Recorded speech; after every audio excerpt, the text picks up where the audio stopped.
Welcome to another episode of the Newer Tech People podcast, part 2 of our Tech Exec series. And on today's episode, we have Victoria Aspden, Executive General Manager, Digital and Transformation at Ampcontrol. Welcome, Victoria. Thank you very much. For those of our audience that don't know who you are, can you give us a bit of an overview of who you are and your career today? Yeah, absolutely. So I work for Ampcontrol. I moved up to Newcastle just over a year ago. Over 18 years in Australia, all of them in Sydney before I came up to Newcastle. Started my career, I started in technology because I didn't know what I wanted to do. And at 18, I did a gap year and I really enjoyed traveling. And I knew that traveling also needed money. So at that time, it was, going to tech. Tech's got money. And so this was back in 1999. So I was like, okay. Good advice. Thank you very much.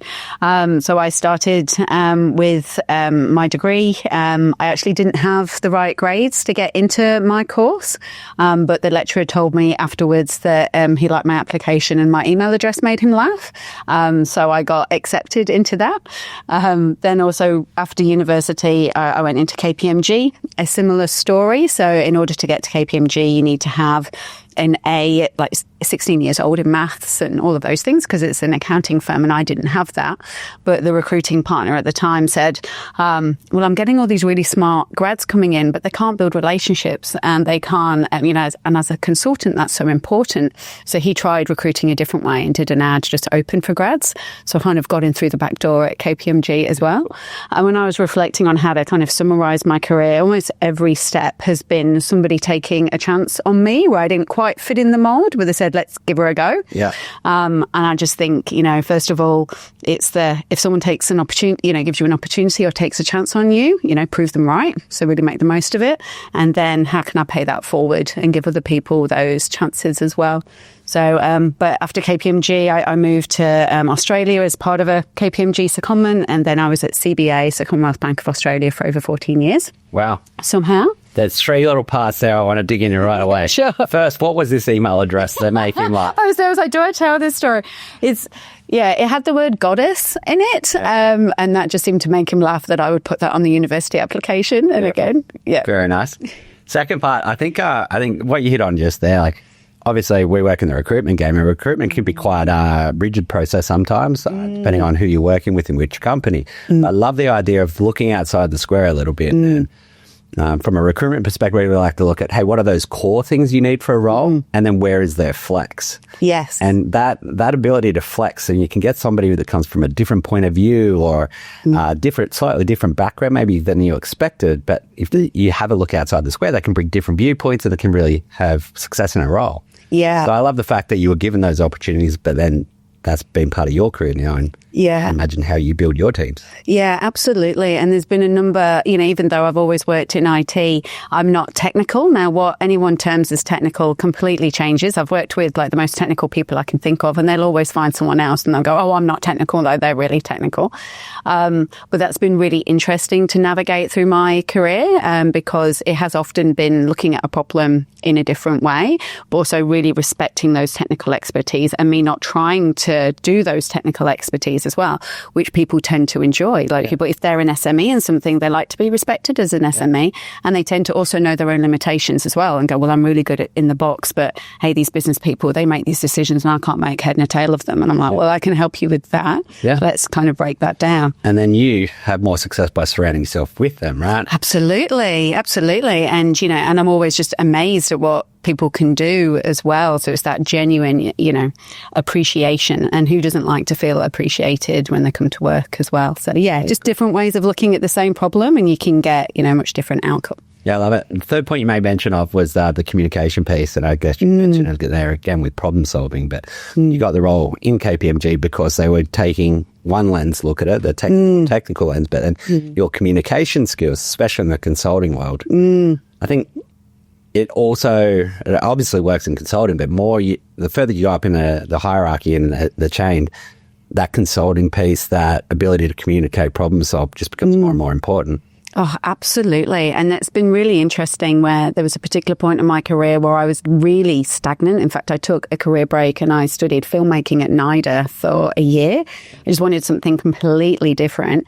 But it was really interesting because I actually learned, on a set, it's a really strict hierarchy. Roles and responsibilities are really important. Like there were so many parallels to my kind of boring life in IT and financial services. But what really changed and why I came back into it, first of all, filmmaking makes no money at all. And you have to just drop whatever you're doing. It doesn't matter who you love or whatever. If you've got an opportunity on the other side of the world, you just have to go. And that just wasn't for me. But it was whilst I had the break, there was a restructure back at CBA and these new roles were created where it's more end to end as opposed to in a silo. And so I came back into an end-to-end role, so like a mini CIO role. And I loved it because it was that end-to-end. I didn't need to be a technical SME in any particular area, but I needed to be able to problem solve, communicate, collaborate, all of those things. And then suddenly it was just so much more engaging. It was like the human part of the tech, which I'd always been the thing that had drawn me. So yeah, it's interesting. Like you say, and I found that each time I get more senior, I'm like, oh, this is even more in my sweet spot. Yeah. This is great because I literally have teams of technical SMEs to support me. So, do you think that the filmmaking skill, the creative outlet outside of work, has given positive influence, like on just the other? You mentioned the communication skills, but. Oh, absolutely. How to tell a story. Like everything is about how to tell a story. If you've got a project, you've got an incident, like how do you start from, everything's a hero's journey. Like what is it that we're trying to do? What are the barriers in our way? And how can people help you get to the end outcome? So yeah, it was actually really amazing, the parallels. And I think it's, when I decided to do filmmaking, I thought, wow, this is so left field. This is so different. And I was like, actually, this is really similar. I see a lot of parallels with, the things I enjoy today. So yeah, I completely love it. I think storytelling can be one of the biggest strengths or one of the biggest skills people could learn, especially early on. You're telling a story to apply for a job, why you're the best person for the role. Absolutely. You're on the client side, you're selling a story on why somebody should come and join you. Yeah. You're fighting for a budget, or if you're fighting for a project to get over the line or approved, it's selling the story, right? Absolutely. And when I think back, when I have failed, when something hasn't gone right, it's generally, I didn't tell the story well enough. I didn't bring people on that journey. And I know that's like an overused phrase, but people want to be part of something. And so telling that story and it making sense to them. And it's also that people need to, this is what you find when you're writing stories. It's show not tell. So if you tell a viewer what is happening in the story, they disengage really quickly. They like to feel like they have discovered it for themselves.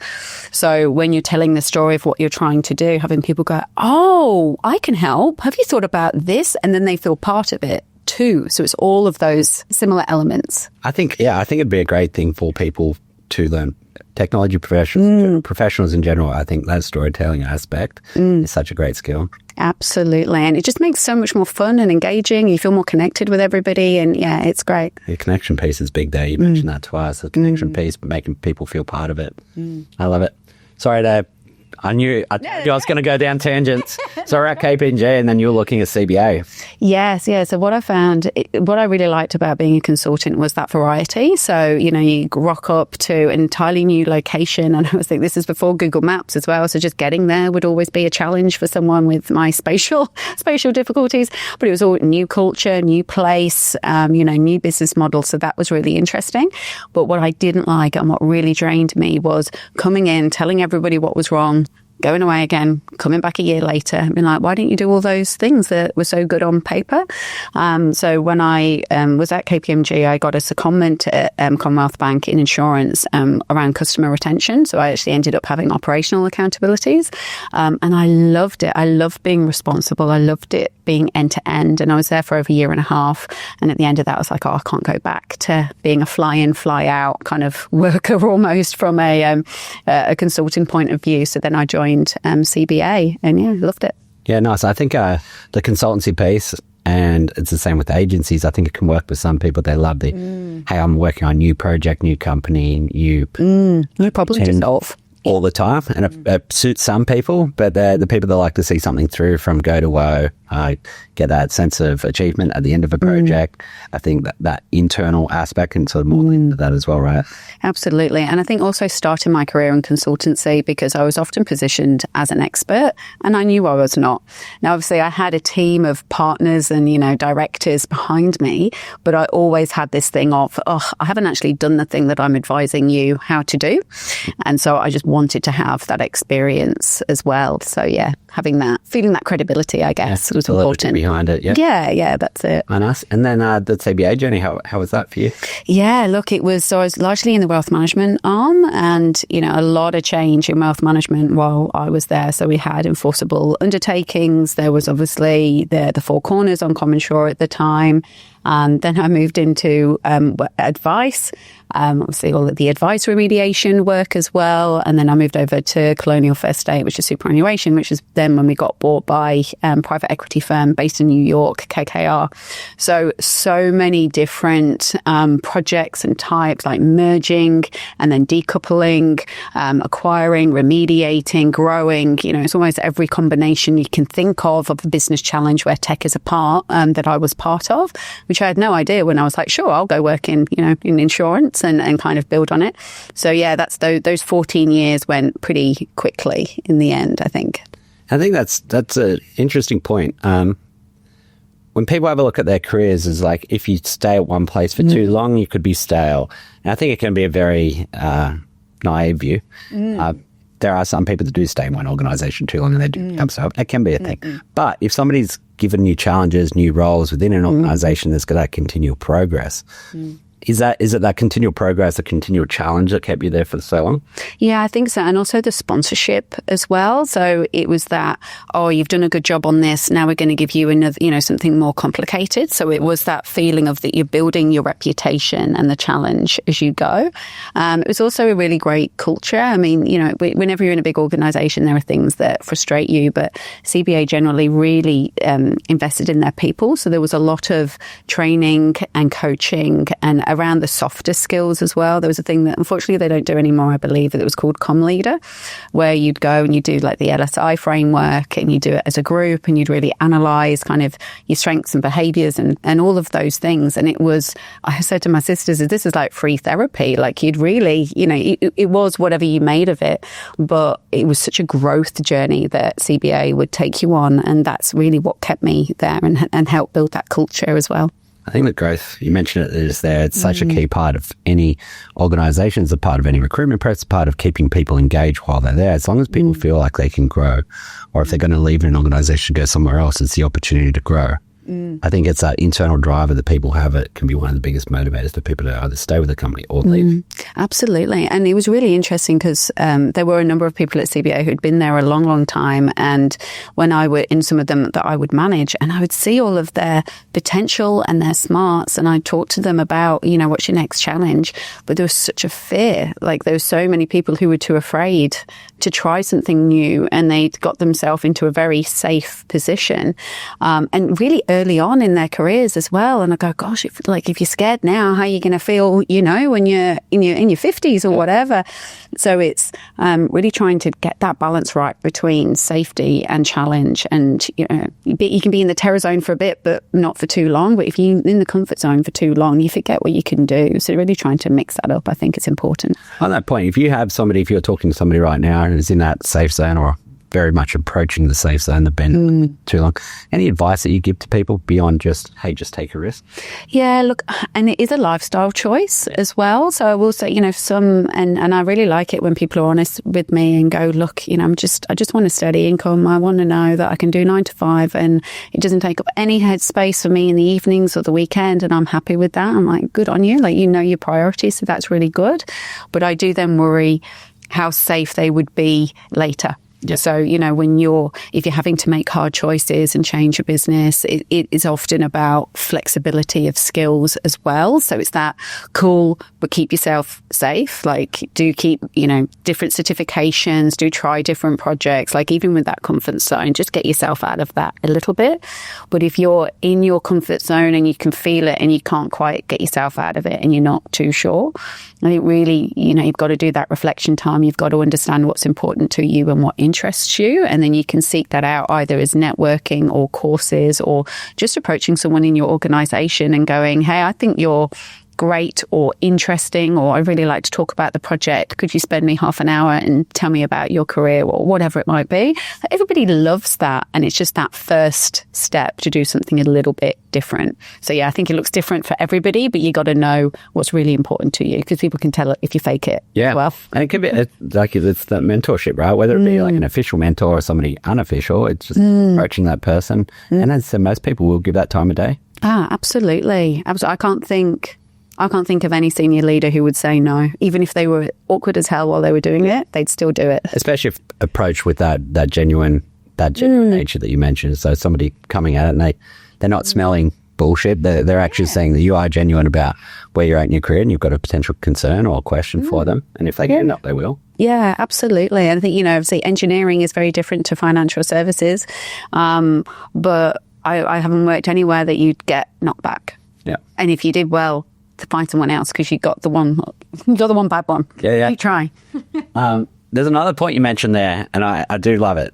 I think the way I look at careers, I think there's seasons. So I think there's a season for running hard. There's a season where for other aspects in your life, you might need that 9 to 5 or that little bit less stress for a period of time. I think there's that season where you can't run 110% all day, every day for 10 years straight, that you do lean to those burnouts. But it's that acknowledging there is a time and a place to go hard. There's that time and a place where you might need to do 60 hours a week to get a project over the line or to progress from one role to another. But there's also another time where, hey, for whatever reason it might be, lifestyle decisions or other things happening in your life, it's okay to actually take that step back, still achieve what you need to achieve. It's not being lazy, and it's still looking, as you said, about progressing other certifications, but being okay with, hey, this is a season for me to take a breath. Yeah, I love that. And I think, like say, when people go, I'm being lazy, rest is important. In fact, rest is critical.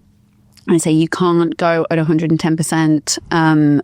Sustainably, you will burn out, you will make bad decisions, either personally or professionally. Like, that rest is needed, and you can have kind of micro rests or you can have macro ones. Like when I took my year off to go and, do filmmaking, but you can do anything kind of in between as well. So yeah, being kind to yourself, I think is really important. I love it.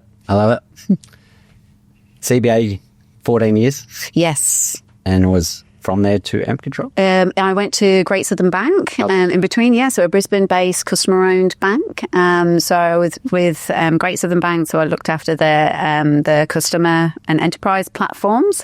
So that was my first time looking after tech that is really customer facing on a really consistent basis. So when I'd looked after it in insurance, it was like one element of the big CBA monolith.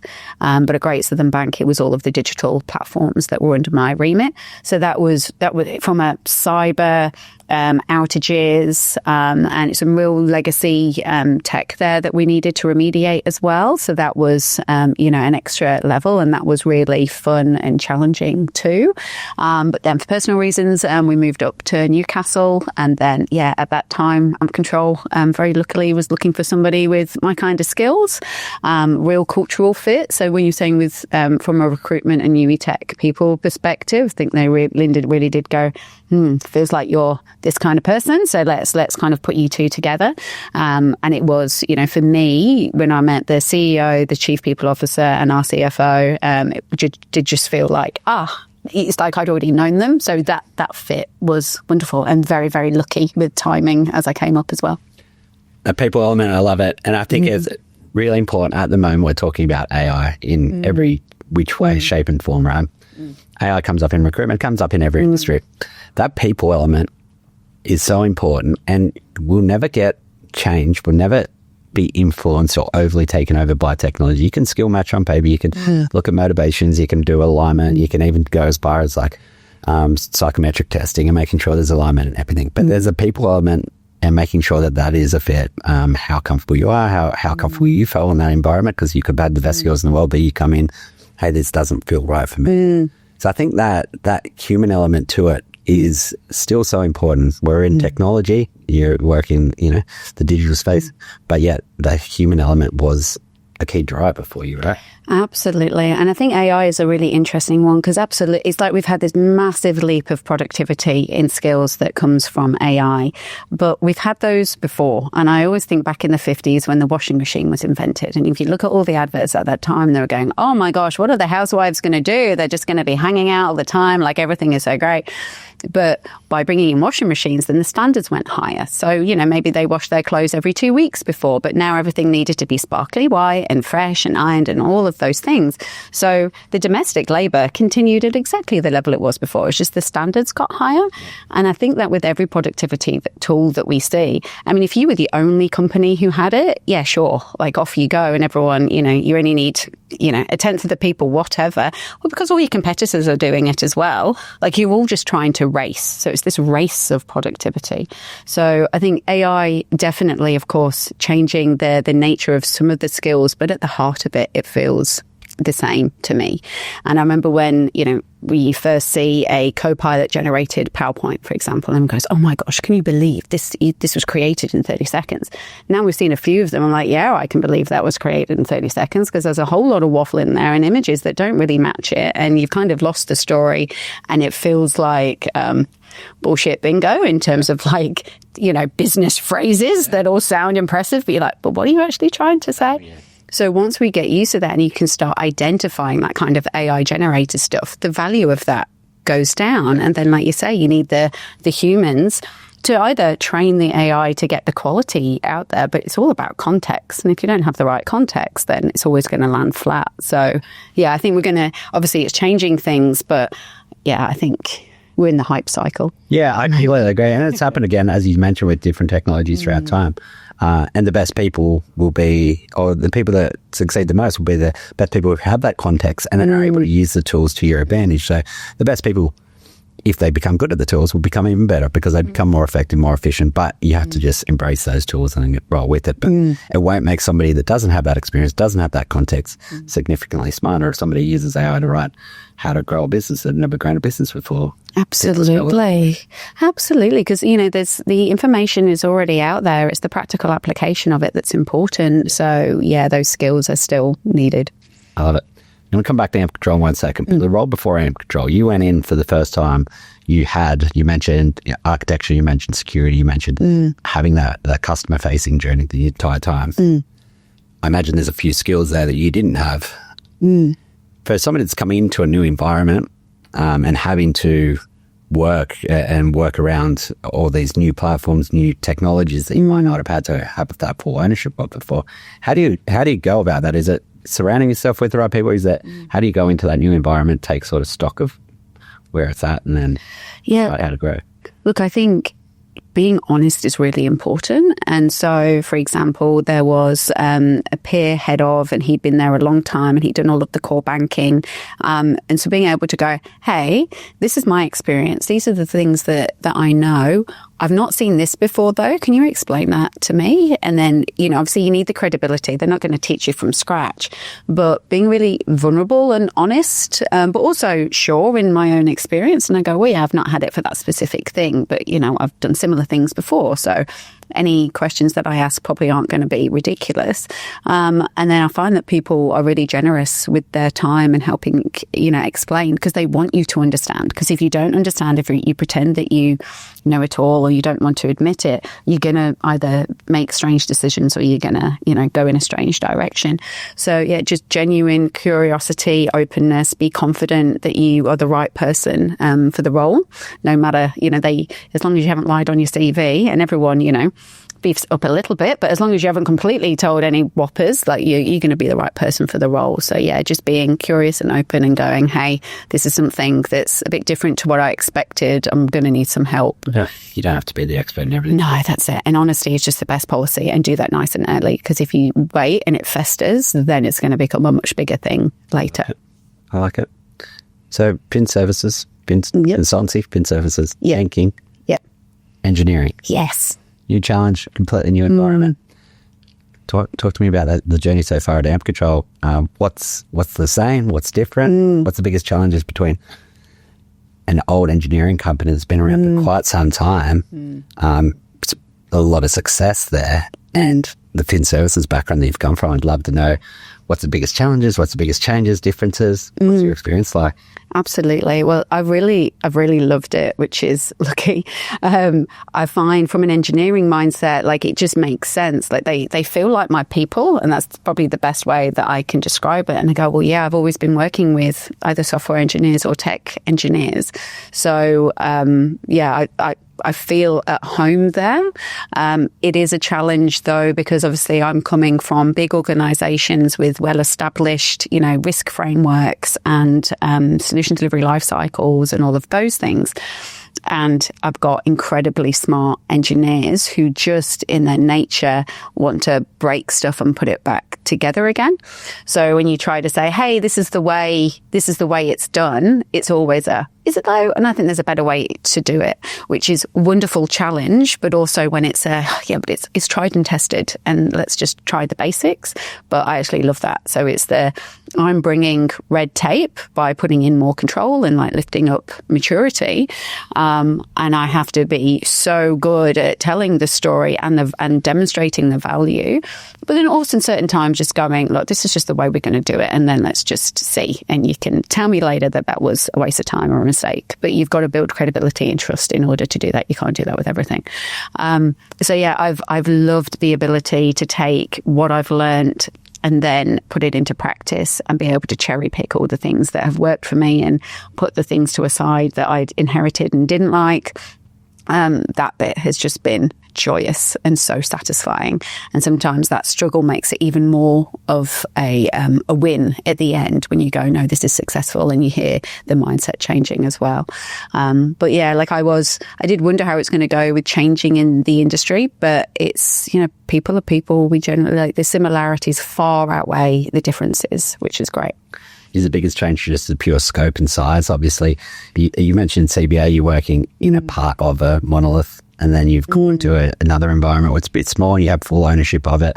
Again, that's smaller again, where you've got full ownership across the whole remit. Is that the biggest change, to that size and scope and scale? Yeah, it's interesting because the parts I worked at CBA, they were different businesses and they were all about 1,200 people. So Commercial was about 1,200 people, so was Colonial First State. So I'm used to companies that are that size, but being part of a much bigger parent. Yeah. That over the top goes, thou must. So not having that is a blessing and a curse. So some things you go, the frameworks don't exist. And when I say these words, not everybody knows what I mean. And I've certainly found that with, some of our bigger programs where we go, oh yeah, cool. And then afterwards I go, oh no, they didn't know what I meant. And actually that's a whole learning and department that kind of doesn't exist here. But yeah, then it's also the bits that didn't make sense for a company of our size that you had to do because you were part of that parent company. Obviously, that's really frustrating. So I've just got deep joy of not needing to do those things, so taking the best bits and not having to do the bits that don't make sense for us. Are you able to move quicker because of that? Yeah. And that's actually another thing as well. Like, we're very action oriented at Ampcontrol. Like, we are problem solvers. We are ready to fix things. I think it's within the DNA of Ampcontrol, right? Yeah, that's it. It's just like, let's see, let's try, let's make a decision and move forward, which is wonderful. And there's, especially doing a transformation, there are some decisions that would have taken, if not 6 months, a year at previous financial services organizations, because it is a change of policy, a way we're reporting, all of those things. But at Ampcontrol, it's like, okay, yep, got it, let's do it. I'm like, wow, we got a decision? That was only like 2 weeks ago. That's amazing. And, it's all the pre-work that you do before that, but you go, wow, that's great. But then we have to keep a watch on ourselves. And we talk about that too and going, okay, do we understand the problem we're trying to solve before we go to try and solve it? Yep. Have we all got the same opinion about what the problem is that we're trying to solve as well? So trying to get that balance. And I think that's the same with any company, right? Because you could sit there and you could navel gaze and you could get lots of reports before you make a decision. Or you can kind of go too far the other way. So that's a really interesting journey. Yeah, the alignment piece, I think we see that a lot of the time. If you get that alignment at the start, everything moves so much quicker afterwards, and we all have the same idea of what success looks like once that alignment's sort of at the start, as opposed to a little bit disparate views, and then we start moving and then figuring out that different people are looking at it from different ways. Exactly. And you're like, oh, I thought you meant that. Hang on a minute. And that's when people get so frustrated because but we agreed. We're in a room all together. We agreed. You're like, yeah, we used the same words, but they all had different meaning. And now we've got to unpick that. And this is this communication and storytelling part again. The other part is obviously moving Sydney, Brisbane, now Newcastle. What's the different challenges you've found in building a team in Newcastle versus building a team in Sydney and Brisbane? So Sydney, and Brisbane, though Brisbane's smaller than Sydney, so it's a bit kind of in between almost. Actually, maybe it's pretty similar to Newcastle. I think there's similarities. Yeah, in size. Definitely close similarities between Brisbane and Newcastle. And Sydney's a completely different beast. Yeah, I think so. Because, in Sydney, if I go, right, I want to get an expert in this, I will have so many CVs of people with exactly the kind of skills that I was looking for. Whereas in Newcastle, I need to, like we were saying before, be much more specific about what's the core thing that I really need. Yep. And those soft skills are, maybe not the number one, but they're certainly the number two in terms of how does the person collaborate and be part of a team, be vulnerable with things they don't know. And, all of those things, those skills become really important. So that's where, that word of mouth has been really interesting with how I've built my teams. We do a good job in Newcastle when you get that talent like yourself. Come in from experiences outside and then come back to Newcastle. You get people from Newcastle on a tech perspective, might have done their degree here, done some early years here, gone away to a Sydney International, somewhere else, and come back. And it's great to get those different experiences that come back to Newcastle and then help level people up. Yeah, absolutely. And I've got a bit of a mix. So my enterprise architect, he's Sydney-based. Poor guy comes up the highway a lot. And interestingly, he was from CBA and we'd never actually worked together, but I knew of him. And supremely well regarded and was often on the stage, talking about different successes. And so when I was recruiting for an enterprise architect, it was actually a mutual now friend who had been a colleague but had become a friend. And he said, I'll use his name. So he said, Neil McKellar was interested, but he doesn't want to move to Newcastle. And I was like, oh my God. I was like, the Neil McKellar? I was like, the Neil McKellar might want to come and work with me at Ampcontrol. I was like, oh my gosh, can I at least, give me his number and let me have a call. And we got on like a house on fire. And, he's at a similar stage where he's worked for these big companies, but just it's the joy of the doing and the fixing of a problem and, and collaborating that really drives him. And so, he comes up, to Newcastle all the time to help us untangle what has been zero enterprise architecture kind of ever in the 50 years of Ampcontrol. So his, external insights and passion, together with the teams who have been there for longer, like it's a really great mix. So it's trying to find that balance. Oh, and there are times where you have to have that flexibility. As you said, you've said it a few times, flexibility in how we go about getting the right person. And it might be, hey, having to get somebody that's a little bit outside that can't be there day in, day out, but can come in, you get that particular expertise that you wouldn't be able to get somebody sitting here. You made mention then enterprise architecture. You've come in, Ampcontrol's on a journey, like all organizations, but you've come in from a maturity perspective. I imagine they're more immature than some of the more complex or those large organizations you've been in. Can you just talk me through that journey of coming in somewhere and implementing things like enterprise architecture and looking at those, maturity levels and maybe how quick you can move on that journey? Yeah, absolutely. Look, it's been really interesting to come in and introduce something like enterprise architecture. And I think I would have struggled if it hadn't have been with engineers because they love the problem solving and the logical way of breaking down a problem. So the structure that my enterprise architect has been able to put in, they are glad that it's there, even though they might want to go to the next level of detail of, well, what does that really mean for me? They kind of respect that logical framing, which is really great, which maybe in a different industry, it would just feel like PowerPoints. And, I just need you to tell me if I can choose that software as a service. I don't need you to tell me how you got there. Whereas in the engineers, like, tell me how you got there. And then, I'll buy into it. But it is a lot of unpicking of things. And it's really testament to Ampcontrol's culture that they allow themselves to be vulnerable in that way and going, yep, we made a decision and now you've shown it to me that way. That doesn't look like that's the right decision, and we'll unpick it. Whereas in other organizations, they can just hold on to that and just fight the process because they don't like the answer that's coming out of it. So that's been extremely helpful as we try to create those frameworks and just work out the different problems to solve. But it's interesting. So we've been there, myself and my enterprise architect, for about a year now. So you get the first kind of quick wins, like the obvious ones. They're still massive in terms of impact, but they're kind of obvious. You go, this just needed a common sense view and a structure, and everybody, like what you're saying isn't very controversial. At the end of it, everyone goes, oh yeah, that makes sense. And it's a good news story. And actually we don't need to re-platform something, etc. We are now going to get into the harder problems to solve that will have controversial outcomes and will impact people in different ways that they don't like.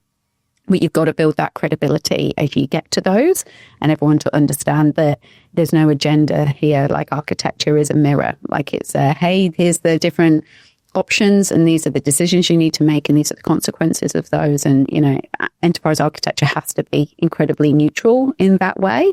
And so once you've built that trust up, then people can go, okay, well, this outcome feels hard, but I understand why we got there. So yeah, that maturity journey is really interesting as we go. Yeah, I love the two pieces. I mean, like get the early wins on the board. And I think it's most people, there's always some low-hanging fruit. You come in with fresh advice, I get some easy wins, build that credibility. But then also the other part you mentioned there is that culture. I think you mentioned it a couple of times. Ampcontrol is really great from that cultural perspective on the ability to change, the willingness to go on that journey, the vulnerability. And I think that must make your life significantly easier, having a culture that actually embraces that, as opposed to, you're always going to face pushback from time to time, but having a culture that actually can go on that journey with you. Oh, absolutely. And, I really believe in the spirit of Ampcontrol. Like it's just all of these brains, these wonderful intentions, like there's a real sense of purpose there. And so when you've got that, you can connect people with those common goals to go, hey, this is what we're trying to do. This is the best thing for Ampcontrol. And not needed to give it numerous hard messages of, hey, no new software because we're transforming. Hey, I'm going to freeze this. And hey, I'm saying no to that and all of those things. But as long as my logic is sound, they've gone, okay. Like I'm sure, that might be to my face. I'm sure someone's complaining in the background, but they're not escalating and doing it anyway. And, all of those things, which, I just think is incredible. So yeah, I feel very lucky to be part of it. Beautiful. We mentioned new tech. As a technology executive, I imagine you have to stay abreast of new technologies. You have to stay abreast of technology trends. You might not have to be the expert in every single technology, but from your perspective, how close do you stay to technology trends? What's your current, view on things that might be coming or that you might be looking to implement down the track? Yeah, absolutely. My biggest thing is problem before solution. So I am much more interested in understanding problems in new ways than I am about the new solutions that are coming. So that's something that, where I have my architect and others in the team where they go, hey, there's, Microsoft has done this new thing with AI because we're, a Microsoft shop. Great.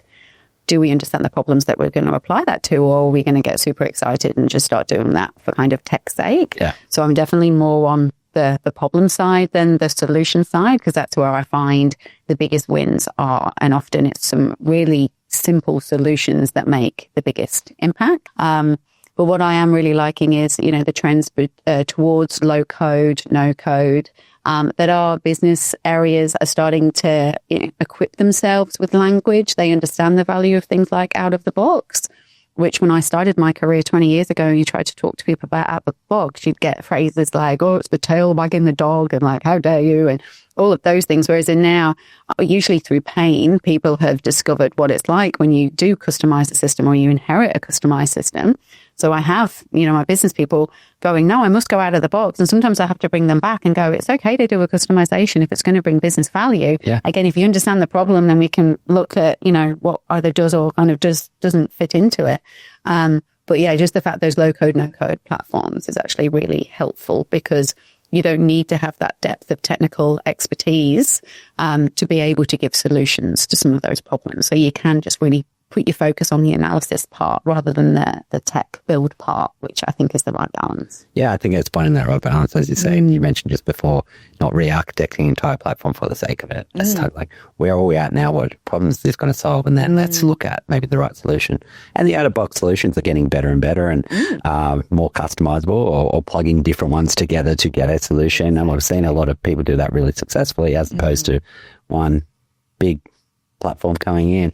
You can look at customizing the edges or plugging a couple of different systems together to make it work. Perfect. Customization now means something very different to what it did when I started my career. We're no longer talking about someone actually just building code themselves. We're talking about, we've got this additional element that is really high configuration that may break with an upgrade as opposed to only one person understands how this all hangs together. It's in a language that no one uses anymore. And it's very different. So, and I think that's really interesting when I'm working with the business and because they have gone, oh my God, anything that's not out of the box, which is absolutely the right principle to have, but to go, look, there's different grades and you actually need to assess it as we go rather, it's a principle, not a rule. Yeah. And what's fit for purpose now might be fit for purpose in the future, but if you're making a decision now which could ruin the future or make that significantly harder, it might be the decision like, let's go to the light version now. We'll build a couple of APIs between a couple of solutions. It works for now, and then we'll look at how that serves its purpose in the future. That's it. As long as you document why you've done it and how it all hangs together, and the dream state is that all of that logic is really clearly kind of documented. So if one of those things change, so if your risk appetite changes, your scale changes, your strategic direction changes, you can go, all right, well, what does that impact? All right, now I can see that. That's the dream. And that's where, that next level kind of an incredibly mature enterprise architecture piece will be able to do that because you can't future-proof systems. You have to make decisions to go in certain directions. And I think that's what I am really enjoying about Ampcontrol. Ampcontrol is pretty strong at making those decisions. When I was part of big financial organizations that just kept making money, they were very reticent to make a bold choice going one way or another. It was just kind of, no, I'd like to do more of the same, please. Yeah. So that is much more thrilling to be part of. I like it. And you mentioned from that technical side of things, I guess you stay abreast of technology, but you lean on your expertise for hey, this is the new tool. Here's how we might be able to use it. Yeah, absolutely. Like to me, it's generally the understanding of the problems we're trying to solve and how they're interconnected. Those are the most uninvested parts. And if you spend the time really challenging yourselves on that brings dividends. We've talked about enterprise architecture. We've talked about lifting the maturity. Are there any frameworks that you use all the time? Yeah, absolutely. There's 3 particular phrases that I will bore the pants off anyone who works with me around. So the first one is problem before solution. So that was not a framework, it's a mindset. So really understanding your problem. So doing, the 5 whys, fishbone, like whatever you need to do, really understand that before you go to the solution. I get really twitchy when solution and problems are all combined because we all fall in love with solutions because we like that action. So that's a framework or a phrase or a way of thinking that I use a lot. The other phrase or the framework is people, process, tech, data. Use that constantly in terms of you can't impact one without impacting the other. So again, the problem solving, people going, oh, I'm just going to tweak this. Oh, can IT just sort it out for me, please? Or also IT going, oh, I've got this new update and I've just pushed it without letting you know what's happening. Drives me bonkers. So you can't make decisions. You can't work through any kind of change without thinking about all 4 of those. And always one seems to get forgotten. So that's really important.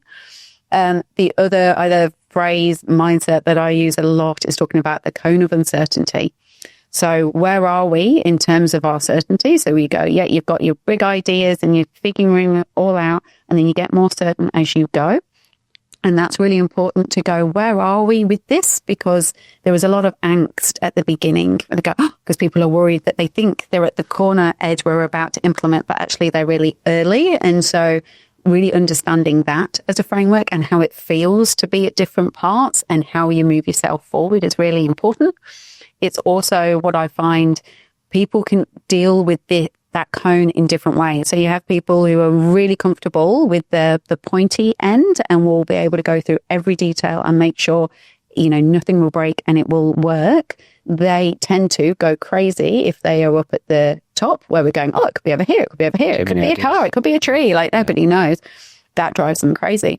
And the same ones where the people who love is it a car or is it a tree, go crazy if they try and go into the corner when we're actually implementing. So understanding where we're at, the right level of skills for that particular point, helps me navigate a lot of change. And there are individuals that can go from big to small and back again, but they're unicorns. Generally, it's people feel comfortable on kind of particular wedges as well. And there's many who like the middle. But you do all the big stuff where it could be anything and nothing kind of makes sense. Everything's up for grabs, but don't make me go through all of the detail too. So those are my 3 phrases that I bore everybody with all the time. I feel attacked. Oh, really? The detailed stuff. I love the uncertainty. I love the ideas. When we're getting to the data, the intricate details. I'm bored. Yeah. Or it just doesn't it? Yeah. And it's amazing when people will go, but why? God, they're so detailed. I'm like, they're going to save your life. When we're implementing, they are going to save your life.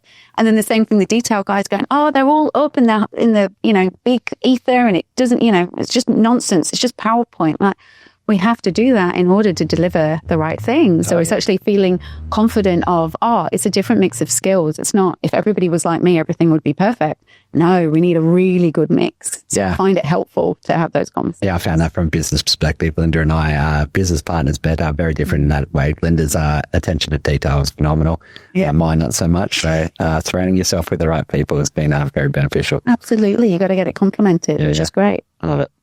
I guess that feeds right into the educational piece. A question I've always asked on this podcast, a question I think I always will continue to ask, is the importance of education. We've talked about before continual growth, and we'll dig into that part secondly, but you did do a degree at the start, university. The university game is going to continue to change as education continues to change. Did you enjoy your degree at that time? Would you encourage others to go down the degree path now? Is it one size fits all, or is it? Look, it's really hard, and I've got 3 boys. They're very young. They're at least a decade away from needing to make those kind of choices. But it's so different to when I chose, the level of investment. Now and I really feel for universities the position that they've been put in as part of that. I did enjoy my degree. I didn't love it. I did a master's, though, in digital culture and communication at the University of Sydney. And that was about, my tech background with my sociology interest. So I did sociology, at the HSC level. Yeah. And I loved it. It's so interesting when you look at privilege and, all of those things. So I absolutely love that. So my master's was actually a social science degree talking about how does digitization and technology impact society. And oh my God, I loved it. I absolutely loved it. I've never got better academic marks than I got on that master's because I just wanted to absorb it all. It brought me such joy. And it was really interesting because I chose my degree from a very practical lens, my initial degree, to go, I want a skill that makes money. And so I'm going to go into technology. It was I'm doing this because I need to, because this is the path I want to go on. Whereas then when I actually did my master's and I loved it, I thought, wow, what could have happened if I'd loved my degree? What would that have unlocked? Yeah. So it's really hard to navigate, those paths. And I think really, from a practical perspective, because I was looking for a very practical skill, if they'd had the kind of apprenticeships that are available now, then maybe I would have been better going down that path. Yeah. But what I think you get from universities that you don't go that way is confidence. Yeah. So you are literally learning from, certified experts, and the level of confidence that you get with using the models and using the language. I can really see the difference with people that I work with who have or haven't done that. Yeah. And there's almost this, I'll say insecurity a bit, where they go, oh, but you know, you guys went off to university and you've learned all these things. And it's just like, yeah, but you could get it. Like there's nothing that's mysterious as part of it. So yeah, I think that is really important. I've certainly seen that. My husband, who's a civil engineer, he got a master's in town planning, for example, and he'd always been working in planning. But his level of confidence and his career went zoop when he did his master's in planning, because he went, no, I do know the best way of doing things, and this model is the best way, and just that confidence that you bring. So, look, I'm a big supporter of universities. It's just, financially, it's a real tough decision for, a lot of people and a lot of families. Yeah, I completely agree. I think the core concepts that you can learn and the frameworks, would definitely say with technology professionals, the frameworks that you can learn, security again, core frameworks that you can then build upon. I think that basis that you can learn at a university can be really beneficial. I also think it's a funny time in your career, right? When you're making a decision about your career potentially at the ages of 17, 18, where let's say we're not all overly mature at that stage or making the right career decisions. So that's it. But the ability to actually just enjoy that experience and learn some core concepts, and that just evolve in life. I mean, you might get some more clarity through that 3-4 years on which way you want to go, as long as you come in relatively open-ended. Absolutely. Gosh, I think of the almost social mistakes I made at university, that if I'd gone straight into the workplace, it's such a wonderful experience to come together with, a group of people your same age and kind of navigate and work out life together at that stage. Like, it's really special. Well, it's your first real independence, right? Because you're making a decision whether you're going to class or not, or a tutor or not. You're making a decision around as being told by a teacher or in a schooling environment where it's quite stringent, right? Absolutely. So it's really magical. I just wish it was more affordable and accessible for everybody. Yeah. Nice. We'll go down the continual education path for a second. How do you, for your career, continue to grow externally? Do you look at, podcast books? Do you look at do you look at formal education certifications outside of it? How do you, continue to progress your career? Absolutely. So I think, was it 2 years ago now? I did the AICD, so the director's course, maybe 3 years. And that was fantastic. That was like a mini MBA in a week. It was, and the way they write the material, because I think board paper reading language is like 14 years old or something like that. So there's no terminology in there that you have to know. Like it explains really complex concepts in a really easy to read way. I remember one part where it talked about that risk and strategy are two sides of the same coin, and you can't have one without the other. Blew my mind, because I'd always sort of, strategy's over here and then risk is down there and they're telling us what we can't do. I'm like, no, of course these are the same choices. No risk without reward. So it's those kind of things and those kind of courses. And really that was word of mouth, with other peers going, oh, it was great, you should try. And obviously, when you're thinking about progression, you're thinking about board and things like that. So I keep an eye out for those really interesting courses. But being the mum of 3 kids, I don't have that much discretionary effort either to give. There's a course I'm trying to do at the moment, and I've put it off, oh my gosh, for at least a year and a half. And it's all about finance, which, coming from an accountancy firm and working financial services, I know the basics, but still, it's not my native language. So I thought, I'm replacing an ERP. I want to be able to have more confidence when I'm thinking about some of these concepts. But oh my gosh, it's so hard. Like, it's all of the pre-read and the Zoom calls at night and all of those things. Like, it's really tricky. So I think once life gets a little bit more stable, I'll look to those again. But it really was a lesson to me with both the filmmaking and my masters, but choose something that I'm really, that brings me joy and interest. And this is part I was about to come back to, the passion part. You mentioned you were really passionate about the second time you went through the degree and you did better because of it. I think I see professionals who are passionate about what they do, who have some form of genuine interest in what they're doing, they tend to succeed in their careers, right? Or fast track it. Yes. Is the advice just in general, follow something you're passionate about? If you're not passionate about it, do you have to change your career? What's your, not everyone's going to get their ideal job where they're doing exactly what they want to do 9 to 5, but how can they weave passion into their job? Or this is... Exactly. And I think the more you know what you're interested in and what drives you, so what motivates you. So, for example, I know I need to get deliverables. Like I know I need to get the feeling of satisfaction of something being done. So I did a number of years looking after IT strategy. I did not have that sense of accomplishment. So like know the things that give you energy and the things that drain your energy. I think that's really important. And then, those topics that you find really interesting, when opportunities come up, either internally or externally, you'll go, no one else is going to think that's cool, but I think that is so cool. And I really want to give that a go. And someone will go, oh my gosh, you love this? Okay, go for it. Like I've got someone in my team and she's actually in undergrad at the moment. And we have a thing called operational technology, which is obviously the tech that we put out in the field. And we've been wanting to look at this for ages, but it's really complex. And it's been in my really want to do it, but I just haven't got the headspace basket for ages. And then myself and this lady were talking and she goes, oh my God, I love OT. She goes, I'd love to do that. I'm like, you want to look in OT risk? She's like, oh my God, yes. It's like, please. That has been on the to-do list and I just haven't got the time to shape it.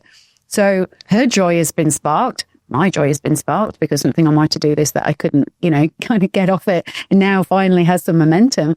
And so, it's like leaning into your weird. So when you go, I don't know why I like this and this is probably really strange, like just lean into that, follow that, learn more.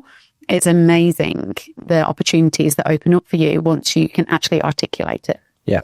And be proactive about it, right? You mentioned there, it's somebody being proactive about sharing what they're passionate about, having that passion and some expertise. So, people love to help people. Yeah. So you go, oh, great, if you're interested in that. And obviously it was even if it hadn't have been a big thing that I needed to work on, I would have gone, yeah, sure, go for it. Yeah. So, and again, so that's surrounding yourself with the right people. Like it makes your life so much easier if you've got those right people around you, right? Absolutely. I think, that advice of hire people that are smarter than you. And there's definitely a vulnerability, in that as well. Like I have some extremely senior people working for me who have done, my job, if not more senior, but it's like, okay, come in. I'm going to trust that, they're here for the right reasons in their role. And they have just added so much value. So, the right season in their life, right? Exactly. Yeah. Exactly. You mentioned just before the three, you've got 3 kids, obviously, very senior role, a lot of roles, responsibilities, stresses, challenges that come with that. How do you manage your life, headspace, mental health when it comes to that juggle? Oh, badly. Really badly. Like I'm very lucky as part of our move. My husband's a stay-at-home dad, so that was part of the move. So before that, I had the mental load of being a, more present parent or, in terms of time. So it is something that I continually am working on of how do I not bring all of the big problems that I'm trying to solve and be really present at home. I am finding though, like basically the older that I get, like there's only, once you can't count how many red projects, P1 incidents and cyber attacks you've been part of. You know that it's going to get sorted one way or another. So, you start to lose that, but if I just worked on it for an extra 12 hours, maybe I would fix everything. You go, it's okay, I need to rest, and this is what's important. And then seeing how quick my children grow up. So I've got a 9-year-old, a 7-year-old, and a 2-year-old, and I can, it was like yesterday that my 9-year-old was like a little baby. So I can already see how quick the time is going. So, just trying to really focus on being present, knowing that I'll do my best at work, it will be what it will be, but not having to go, have I packed their lunches? Have I organized X, Y, and Z, which is what my husband is doing, means that I actually have a bit of breathing space. Whereas before we made this move, I did not have that breathing space, and that wasn't good. Surrounding yourself with the right person. Exactly. Yeah, but I think that's a real challenge. And you mentioned experience part there. I remember the first time, we were waiting on significant amount of money coming in and payroll was the next day and staying awake until 12:01 a.m. refreshing the bank account many years ago and going through those stresses. And then once you've been through it enough times, you find ways to understand that, life will go on and there's always a way around things. That's it. And sometimes you do have to stay up to midnight because you're the one person who's going to bring it together. And then other times you go, especially when you get more senior, you go, well, I'm not helping anybody. Like, I just need to let the team get on with it. We've agreed when they'll give me an update and, get out of the way. Yeah, that's it. Get out of the way. So yes, that's important. It's good to hear for everyone, because I think people face career challenges throughout their entire career, no matter what level you're at, and just being able to hear from people that are, more senior, that it can be a continual challenge, and it's something that you do need to continue to work at, because no one's perfect. Yeah, no, absolutely. I think spending the time that you can, whether that's through therapists or different tooling or whatever it might be, to understand kind of your triggers and your drivers is really important, because then you can know, oh, yeah, I can feel I'm getting towards this certain way. I need to bring myself down, and I know what brings me joy and what can do that. So the more self-awareness and really investing in that self-awareness is really, really important as part of it as well. It might be a difficult question. Any tips for people to get better at self-awareness? I think self-awareness is a phenomenal skill, and people that have it, you can see from a mile away. And well, especially if you're interviewing people that really understand, who they are, what they're capable of, what they're not. They're the people that in interviews answer with, I don't know. They're the people that have those, but own it, have that vulnerability. But it is a learned skill, I think. I think some people it comes more naturally too, but self-awareness is definitely something that can be coached or learned. Yeah, look, I think it's first of all, you have to put yourself up for it. You can't get somebody to do it. So I really like the LSI framework. So that's where you pick like 6 people. They have to answer like 360 different kind of behavior questions about you. We're like, yeah, James is always happy, or James blows off, flies off the handle at a moment's notice, and you go very much so or not at all. And then they build this profile of your behavior and your personality, and then they put that against the database of, millions of people kind of worldwide, and they go, oh, you've got this kind of profile, and you've got green, which is, you're a people pleaser and you're very conservative and all of those things, and then red, you're perfectionist, you're aggressive, and then blue is you've got the balance, right? So that was what we did at Commonwealth Bank as part of this Com Leader course. And, it's really interesting because you go through that as a group. You can do it individual, but at CBA, you'd go through it as a group, and you could see the differences. And when you're presented with this information that you may not like, and I certainly did not like mine when I first came through, and it was a real surprise to me, you have a choice in that moment, and you go, am I going to say, this is all wrong, I picked the wrong people, they just did that because of that project, and kind of dismiss it? Or go, oh no, this model doesn't make any sense, and what about this, and that doesn't make, la la la. Or you go, okay, right, I'm going to be vulnerable and really think about what's driving some of those behaviors and why I'm showing up that way. And you can go as deep as you want to. And like for mine, I was like, went into some real childhood stuff to go, oh, right, why am I doing that? And it's hard, right? Yeah. So you get big bonds on this particular course, because if you're feeling really vulnerable, you kind of all do it together.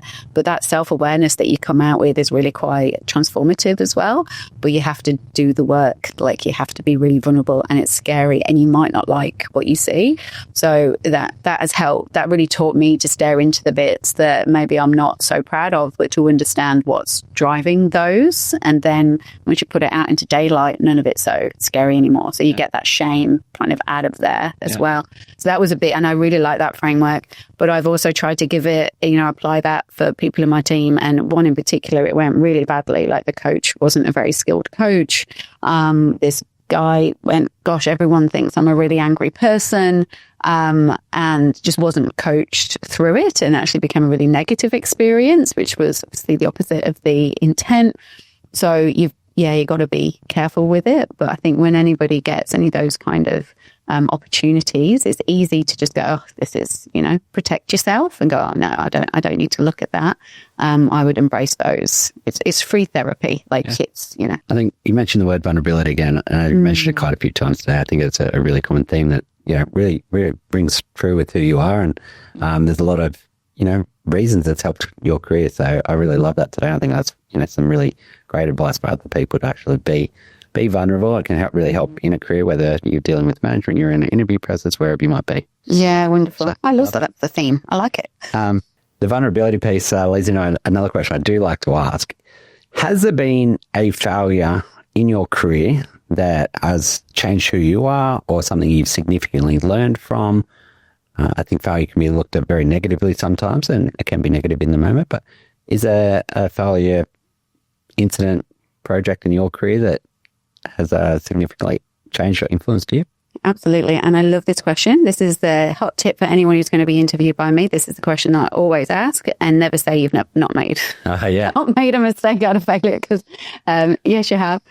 Or it was somebody else's fault. Yeah. Oh my gosh, the amount of times and go, oh, dearie me. So yeah, that's really important. That's how you grow. Like that's how, innovation, fail fast, that's part of it. So when I think about, and there's been heaps of things where I'd made an assumption and it proved to be incorrect, or I didn't engage somebody in the right way. Just so many. And I'll make more today, like failure is constant. So they say changing that language to go, if it's out in the open, it is what it is. And then you move on. As long as the intent is good, then everything else will be okay. The biggest failure that I had, and it was very early on in my career, and it was the first time I was a senior manager, so managing a manager. And so my manager was performance managing one of the team. And I was aware of it. I understood the background to it. And, and I thought that was okay. It was about a year and a half later that I found out that manager was actually really badly and publicly bullying that particular person. So yeah, that's a big true failure. Other failures where I put in the wrong number in the spreadsheet, or I forgot to do X, Y, and Z. I'm like, that's just part of learning. That one was a real failure. Sounds like a failure early on in your career, which, not glad, but it happened at that point in time, which has allowed you the opportunity to learn from that and be a better manager for the rest of your career and a better colleague. So I think it comes back to that whole situation of learning, from an incident and then becoming better for it, right? Absolutely. And I think I'll always be trying to make up for it. So it's not that, okay, done, I fixed it. It's like, I'll never be able to fix that. So I'll always be trying to make up for it.